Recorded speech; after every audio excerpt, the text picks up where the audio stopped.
kezdtek kifogyni a videó ötletekből. Szóval emberek, ez egy újabb Sprocket videó, és most rendkívül fura tankokat fogok bemutatni.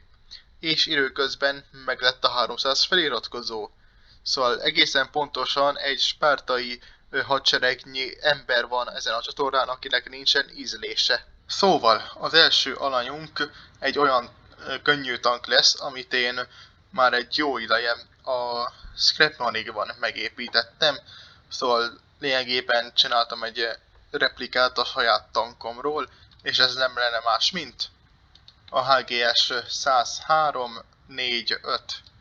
Szóval ez a tank, ez ahogy látható, egy elég hosszú ágyúcsővel ellátott masina, és ami érdekes benne az az, hogy szétváló tornya van, vagy billenő torony, vagy oszcilláló torony. Igazából mind a három kifejezés magyarul igen szarul hangzik, szóval inkább a saját magamnál megszokott szétváló tornyot fogom használni, mert ehhez vagyok hozzászokva.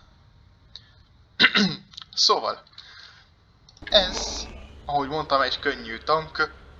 Egészen pontosan ez a negyedik könnyű tankomnak a 5. dizájnja. Tehát ez jelenti a neve. És meglepően mobilis. És az ágyúcső az hosszabb, mint a legtöbb tankom. Be is bizonyítom. Szóval ki is lőttem egy közepes tankot. És ahogy látható, hogyha ideállítom az ágyúcsövet, akkor nagyon-nagyon hosszú.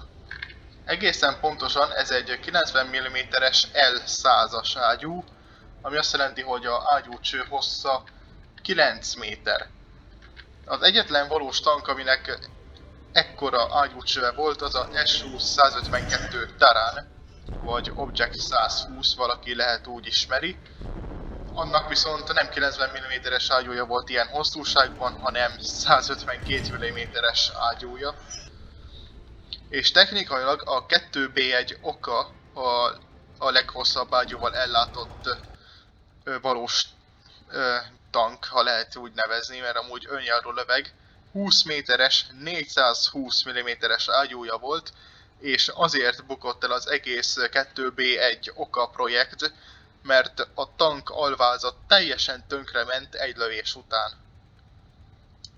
Ja, hát ez nagyon durva egy fegyverzet, és nem tervezek ahhoz hasonlót csinálni. A következő masina, amit beszeretnék mutatni, technikailag nem tank, hanem egy önjáró légvédelmi ágyú, és ez nem lenne más, mint a seregély, vagy Starling angolul. Ez az előbb a könnyű tank által kilőtt közepes tanknak a alvázára épült önjáró légvédelmi ágyú, és 4 darab 50 mm-es löveg kap helyet ebben a hatalmas, teljes mértékben papírból készült toronyban. Egyébként ezt félig a Silka és félig a Nimrod ihlette meg. Szóval lőjünk egy kis célpontra, és közben Faction-t váltottam, és megmutatom a T-34-et, amit egy néző kért, hogy építsek meg egy videóban, de december 14-én 2021-ben már megépítettem egy online óra alatt, egy KV1-jel együtt, és hát így néz ki.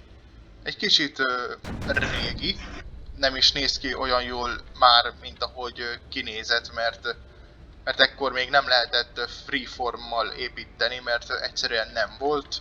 Ez még a húzigás korszakból maradt fent, egy őskövület, egy régi emlék, de annyira nem rossz. És így néz ki az akkori Advanced Plating. Nagyon borzasztó, lehet egyszer majd valamikor a jövőben újraépítem, de nincs a terveim között, mert van egy T-37-85-ös helyette. Szóval ezt a következő alkotásomat nem is tudom, hogy kéne bemutatnom, szóval itt van. Ez egy ami nagyjából fele olyan magas, mint egy ember. Nagyon kicsi, egyértelműen.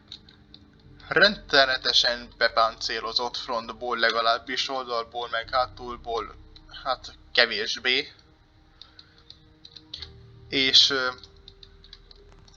ja, hát ez egy, hát nem is tudom, hogy mit tudnék erről mondani, mivel már ránézek és már fáj a fejem tőle, az, hogy valahogy le tudjam írni, attól meg felrobbanna a fejem. De tényleg ez egy teljesen abszurd építmény. Képzeljétek el, hogy ezt lássátok például World of Tanks-ben. És ahogy láthattátok előbb, lapos terepről is teljesen átüthetetlen a páncélja, és hogyha használja a végtelen ágyú süllyedését, akkor meg pláne. És lehívom a Kolibri tankomat, a Kolibri 2-t,